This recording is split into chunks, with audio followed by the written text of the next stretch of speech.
Morning, everybody. Morning. So my name is Greg Gurbikian. I'm a Medicare Rockstar. I personally produced over 100 Medicare supplement policies in a month. How many people in here wanted to learn how to do that?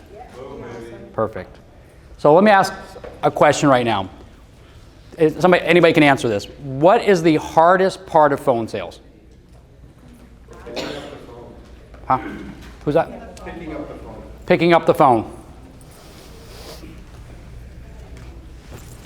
That's the hardest part of phone sales, is actually having somebody pick up the phone for you. Never ever forget that. The second hardest thing is actually getting them engaged with you. But once you get somebody on the phone with you, that is the hardest part of the entire phone call. Okay? I believe that most people have been taught the wrong way to sell. They've been taught a transactional type of adversarial approach, and that does not work anymore. The problem is, though, is that we live in a transactional world. You do transactions on Amazon. So the customer, the prospect that's coming on the phone with you is used to a transactional type of sale. But as a Medicare Rockstar, you have to be different than everybody else. Okay? I believe that there's three types of salespeople out there. You have your lounge act. Okay? Your lounge act treats this like a hobby. Okay? They don't prepare. They show up late to work. They're not ready for that phone call when it comes into their phone line. They don't practice. But in our business, there's so much business to be had that a lounge act could stay in this business and still be okay. And by being okay, I mean making $30,000 a year. Okay? The second salesperson is your opening act. Okay? Your opening act is a great salesperson. They show up to work on time. Okay? When they need to make some money, they push hard. But they don't do any of the additional stuff like practicing, watching videos, listening, to podcasts, trying to figure out exactly how to get better in their craft. Then you've got the sales rock star. The sales rock star at the end of the day loves the limelight. They love the life that comes with that, and they will do absolutely everything in order to be successful. Okay? And that's what we want to get to as salespeople, is that sales rock star. Now, I say this because at the end of the day, we can all fall into one of those three categories every single day. If I sleep in the morning and I was supposed to get up mentally, guess what I'm being that day? I'm being a lounge act. Okay? So at the end of the day, you have to check yourself all during the day, because guess what? There are rock stars in life, real rock stars, that end up becoming what? A lounge act. They are known as a one-hit wonder, because they never did that extra stuff in order to be successful. So we're going to talk today about 4 things that you need to do in order to be successful as a Medicare sales rockstar. Okay? The very first thing that we're going to talk about is the most important part of the entire phone call.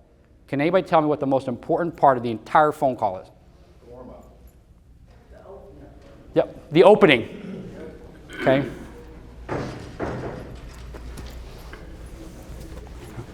Thank you. The opening is the most important part of the entire phone call. Why is it the most important part? Because if you can't connect, they're going to be gone. Correct. Make or break the whole call. So every person that jumps on a phone call, what are we viewed as by the other person on the phone? Salesperson, but that's actually a nice term. A telemarketer. We're viewed as a telemarketer. Okay? How long do we have to change that perception of that person? 10 seconds. Huh? 10 seconds. 10 seconds? Anybody else? 6 seconds. 7 seconds. 5 seconds. We have 3 to 5 seconds to change their perception. You have 3 to 5 seconds. And those 3 to 5 seconds, if you do not change that perception, that phone call is over. Okay? Now, you still might get the sale because you were just at the right place at the right time and they viewed you as a transaction. But guess what happens? You can be replaced by another transactional salesperson. So those first 3 to 5 seconds are the most crucial part of the entire phone call. This is where everything starts. Now, there are calls where they might get to the end of the phone call and they tell you, hey, I want to think about it. They're not wanting to say, I want to think about what you just went over. They want to think about if they want to go with you. And guess what? It started at the very, very beginning in those first 3 to 5 seconds. Okay? I had a sales agent that walked up to me and she said, hey, Greg, can you listen to my phone calls? I'm kind of running into a slump right now. I want you to kind of listen to my phone calls, see what I'm doing right. I go, oh, absolutely, I'll pull some of your phone calls. The first phone call I pull up, phone call comes in, there's dead air for about 3 seconds. Thank you for transferring to the, hung up the phone. So later that day, she comes up to me, Greg, did you listen to my phone calls? I go, yeah, I listen to my phone calls. I listen to your phone calls. She goes, what happened? I said, well, let's listen to it. I got a good one. So I played it for her, okay?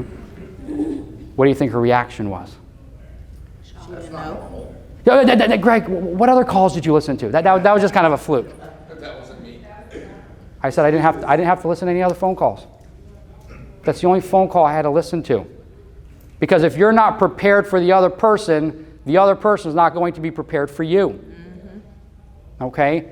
I can't stress enough how important those first couple of seconds are of the phone call. You have to literally be so focused and dialed in. Because I have called some of those 800 numbers that we see on TV that we like to complain about sometimes. Okay? And guess what? I listen. I call to listen to how they're responding on the phone. I call to listen to see, would I buy from this person or not? And I'll tell you, most of the time, I would not buy from them because those first 3 to 5 seconds already turned me off immediately. Okay? So the very first thing that you have to do is this, is you have to get away from a transactional approach and get into a relationship approach. When I jump on the phone call with somebody, what I'm doing is I'm looking to create a relationship with you. Whether I can help you or not, I don't know that at this point. All I'm trying to do is create a quick relationship with you. So yesterday, after we left the event last night, I took a Lyft ride. And I had this girl that took me home, and her name was Anita. Okay? And Anita, we started talking about, she was actually from Africa. She was here. A lot of people wouldn't know this by me standing here, but I lived actually most of my life in Africa.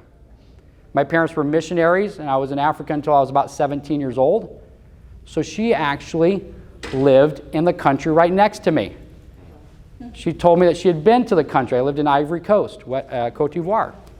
Okay, so we had this really cool connection right off the bat. And when we got to the hotel, this is what I did. I looked her right in the eyes and I said, Anita, you're going to do great things in your life. You are going to bless other people and you are going to make a difference. And she literally went, you just made my entire night. She goes, thank you. I said, no, I could feel your energy. I said, you're going to do great, great things. And I exited the car. Did I change her life? No, I didn't say did I change her night. I said, did I change her life? The answer is yes, I changed her life.